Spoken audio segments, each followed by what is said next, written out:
actually think it just locked up.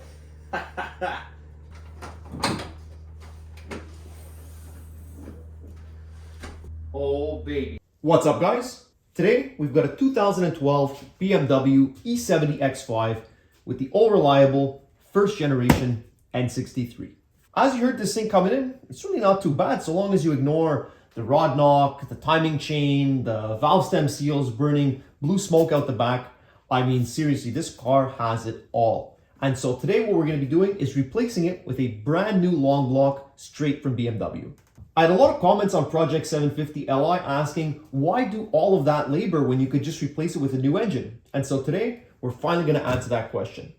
I'm not going to go too in depth on the disassembly here as a lot of it is the same as Project 750 Li. So we're going to start, we're going to get the whole engine out of the car, disassembled, stripped down, and then we'll compare with the brand new engine.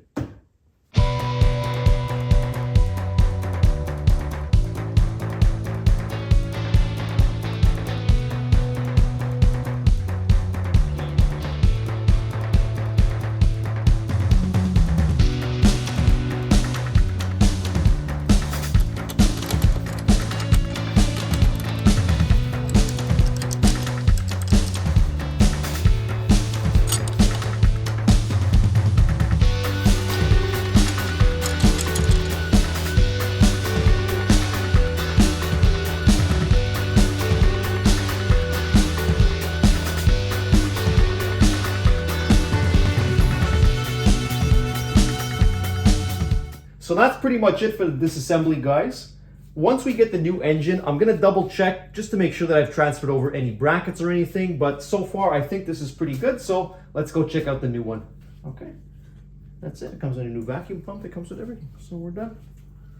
We're done. Congrats, kiddo. Another day, another beautiful BMW N63. Good for at least 20,000 kilometers before it dies again. So here it is, the brand new N63 long block straight from BMW. Unfortunately at the warehouse, I didn't really have time or space to record more of the unboxing besides that little short, but they come really well packed, obviously on a pallet so it comes freight. You also have to send the old one back as a core, but we'll talk more about pricing at the end of the video. Right now, let's take an in-depth look at what you get. I said this is brand new, but you can't actually buy the original N63 or even the TU engines as brand new anymore. You can only get remanufactured. Unfortunately, BMW has absolutely no documentation, or at least I haven't been able to find any, on how they define remanufactured. What parts are replaced versus not. So let's go through this and try and gather as much info as we can. First thing, just looking visually at the engine, it looks brand new. It doesn't look like any of the third-party, quote-unquote, remanufactured engines you can buy from different suppliers. This is what they use at the dealership, so it really is like new. In terms of accessories, you've got a brand new water pump, new vibration damper, 4 new Vanos solenoids, 8 new spark plugs, 4 new cam sensors, a new vacuum pump, a new coolant crossover, and new gaskets and new hardware all the way around. Taking a closer look inside, you can see that this exhaust manifold surface is used and just cleaned up, but we'll talk about that in a little bit. The components inside are all new valves and new valve guides. If we take off this plastic cap where the high pressure fuel pump goes, as you can see, the cam inside is also new. Might be hard to see, but the surface is absolutely perfect. And if we open up the oil fill hole, you can also see all new timing components as well. New guides, new chains, and even new Vanos adjusters. I took out one of the spark plugs so we can get a look inside the block, and we also have brand new pistons. N63B44, that's our engine code. 10.0 is the compression ratio. And if you look really close on the side, you can see it says 89.235, which means that these are oversized service pistons. New from the factory, the N63 bore is 89 millimeters and the pistons are between 88.97 to 88.99 millimeters. When the block is serviced, the bore is oversized to 89.25 and the pistons are oversized between 89.22 to 89.25 millimeters, which is exactly where we are. That means this alusil block has been completely rehoned as well. So with all that, what's actually reused with this remanufactured engine? And as far as I can tell, it's only the actual castings. So for the cylinder head, that's why we saw those marks on the exhaust manifold. Absolutely all the parts inside are new, but the castings are reused. And like we just saw, same goes for the block. That leaves us with only a couple of unknowns on the bottom end of the engine that we can speculate on. The crankshaft, the connecting rods, and the bearings. I'm not going to be opening up this customer's brand new engine to know for sure, but from everything we've seen, it's definitely safe to say that the bearings are all new. What I'm not sure of is the sizing. Is the crank new, or is it reground with oversized bearings? I'm willing to bet that it's definitely reground because the crank is one of the most expensive parts of the engine, so I can't see them replacing it unless they have to. Lastly, the connecting rods. This one, I really don't know. It's 50-50. On one hand, rods aren't really wear items, but on the other hand, from everything we've seen, they might have replaced them anyway. This one, honestly guys, I'm really not sure about. Could go either way, so let me know what you think in the comments. So I think that's enough talking. Now I'm going to speed run this engine, get everything reassembled, get it back in the car, then we'll start it up, see how it sounds, talk a little bit about braking and pricing.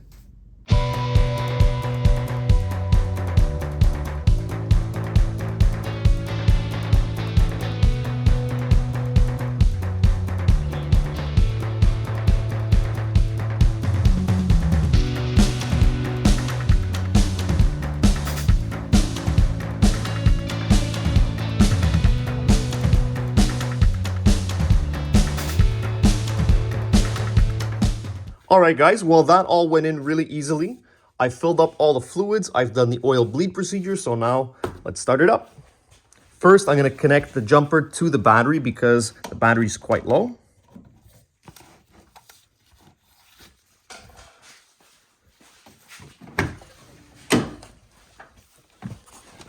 All right, let's see what it gives. Let's see if it sounds better than before.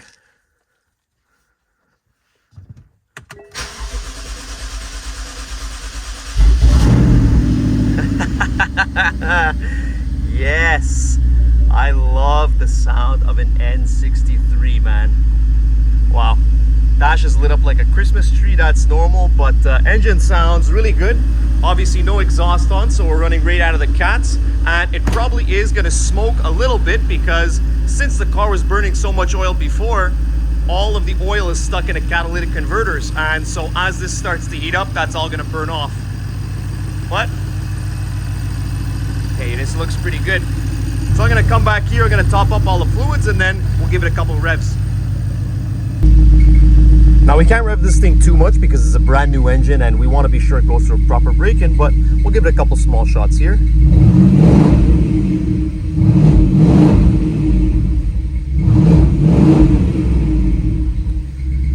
I love the way that sounds. Something else you'll notice is that, not sure if it comes across on camera since there's no exhaust, it's quite noisy, but it sounds like we've got some kind of a chirping bird in this engine. There's a little squeaking noise coming, especially from underneath the car. And if we open up the oil cap, don't worry about the condensation, that's just because the car is cold, but there's a lot of excess vacuum underneath this, and that's caused by bad PCV breather valves. Now, I didn't replace these, but they are Rain brand, which is the same brand I used on Project 750 Li, and it caused the exact same issue. Now, I've seen this a couple times on other cars as well, other N63. So normally I'm a big proponent of using OE or OEM parts, but it's safe to say on an N63, PCV breather valves, genuine BMW is the only way to go. So now I'm going to reassemble this whole engine bay, get everything back together, then we'll go out, take it for a drive. So here we are in the now working 2012 E70 X5, and I mean, what a great car.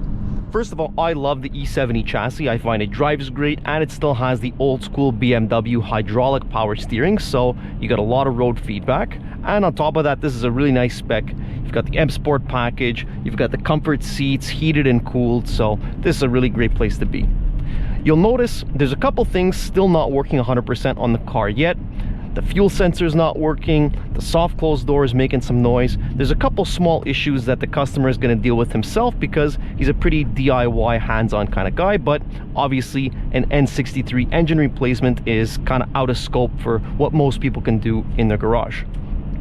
Now, as I'm driving here, you're gonna notice I'm not gonna be pushing it too hard. We're not gonna go over 4,500 RPM, because like I said, this is a new engine and we wanna be able to do a good braking period.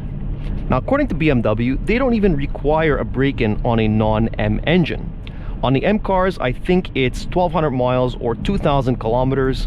They fill it with a special break-in oil from the factory, and then when you come in for that 2,000 kilometer service, change the oil and filter, full synthetic, and you're good to go. But on the non-M cars, from the factory, you get the regular full synthetic fill, they send you down the road, and that's that.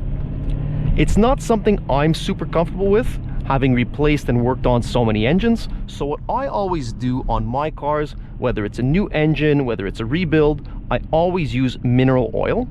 The reason you want to use mineral oil is because it actually has a little bit less protection than a synthetic oil. And normally, obviously, you want the most amount of protection for your engine, but during the braking period, it actually helps the piston rings to seat into the cylinder walls a little bit better. Then I'll drive that for about 500 to 1,000 kilometers. And then after that, drain it out, fill it with full synthetic, and then send you down the road. You're good to go. I love the way this thing sounds. I love an N63. For all the problems it has, I really love it. Now, some people are gonna say what I'm doing is too much. I don't need to waste money or time doing something like that. Other people are gonna say, no, you should be doing more. You should have a more rigorous break-in, using a specific break-in oil and all kinds of other parameters. And unfortunately, break-in is one of those things that on the internet, there's a lot of armchair experts who are preaching things that they've never actually done themselves. Everyone's got their own opinion, kind of like engine oil, and the truth is somewhere buried in that mess. So like I said, BMW doesn't even require it, so what we're doing here is actually even above and beyond what BMW would do at a dealership. So this is what I'm comfortable with, and this is what I've had good experience with in the past. At the end of the day, you spent a lot of money fixing a car, so even if it's not 100% required, it's still a good practice to protect your investment. So speaking of investment, the price of this engine is the most important thing to talk about. In Canada, a long block N63 like we installed in this car costs over 25,000 Canadian dollars plus taxes. And on top of that, you still need various hardware, nuts and screws, and one-time use, all kinds of components. So this would cost you over $30,000 Canadian. And when the cars are only $15,000 or maybe $20,000 Canadian, for a really nice example, the math doesn't really make sense on that. Even if you got the car for free, it wouldn't be worth it. But in the United States, there was a class action lawsuit against BMW for these N63s because of all the different problems they have. Everyone knows there's always blue smoke coming out the back. They've got issues with rod knock. They've got issues with timing chains. They've got issues everywhere. And so there was a class action lawsuit against the original N63 and the N63 TU version. So that covers you basically from 2009 to about 2018, depending on the car and the generation, that fall under this lawsuit. And the lawsuit gives you a whole bunch of things. BMW was replacing engines left and right, even outside of warranty. They were doing it for goodwill. But what's most interesting to me is the price of the engine. I bought this N63 long block straight from a BMW dealer in the United States, and it cost me less than $5,000 US. Now, the official MSRP is $5,000 US, so that's the number I'm gonna quote for the sake of the video, but if you shop around, different dealers have it actually even more discounted than that.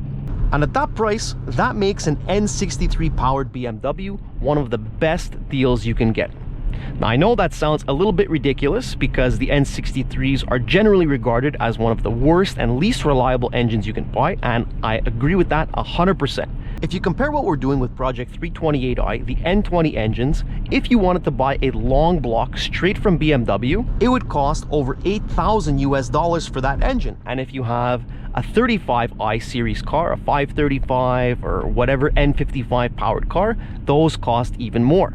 So the N63, at the price you can get them, it's worth it, because no matter what you need to do on this car, even something as simple as a valve cover gasket, it's always an engine out job. So if you're taking the engine out, it's not really worth it to replace the timing chains and the bearings and the valve stem seals and all those things that we did on Project 750 Li. Now, I did it because I was doing it myself. There was no labor cost. But if you add the labor cost of doing that at a garage, it's better just to buy the entire engine, put it in, and that way you have a brand new engine. So when you look at kind of the value proposition here, like I said, you can buy these N63 powered cars for so cheap because they're burning smoke or they're seized up or whatever the issue is. There's always problems with them, and you can always find someone trying to unload it who got stuck with the car and doesn't really know anything about mechanics. So you can either do that, or if you already have the car, again, you have to think about the replacement cost. Even if you spend 10 grand on the whole job between the engine, any additional parts, the labor to install it, or if you're doing it for yourself, even better. But even at $10,000, what can you buy for $10,000 that's going to be better than something like this? You're not going to be able to tow, you're not going to be able to carry this many people, and it's not going to drive as nice. I mean, $10,000 in a post-COVID used car market, you know, you're looking at Hondas. You're not yeah, there are BMWs that you can get for super cheap, but all those cars are going to have the exact same problems. So if you're spending that 10 grand, now this car, after the full service, we took care of the turbos, we took care of the transmission, we did all this stuff while it was disassembled, the car's as good as new. And now you're going to be able to drive it. I know I was exaggerating a little bit when I said that short, good for at least 20,000 kilometers, but seriously, this is going to be good for what, at least 80,000 kilometers before any serious issues. So that's it for today's video. I hope that this helped demystify some of the bad information that exists on the N63. Now we know 100% for sure what these new long blocks come with, and that, in my opinion, this is definitely something that's worth doing if you own an N63 or N63 TU engine. If you guys are interested in getting work done on one of your cars, or if you have a project you think I might be interested in, send me an email, info@bimmerdoctor.com. And until then, thank you guys so much for watching, and we'll catch you in the next one. Thanks, guys.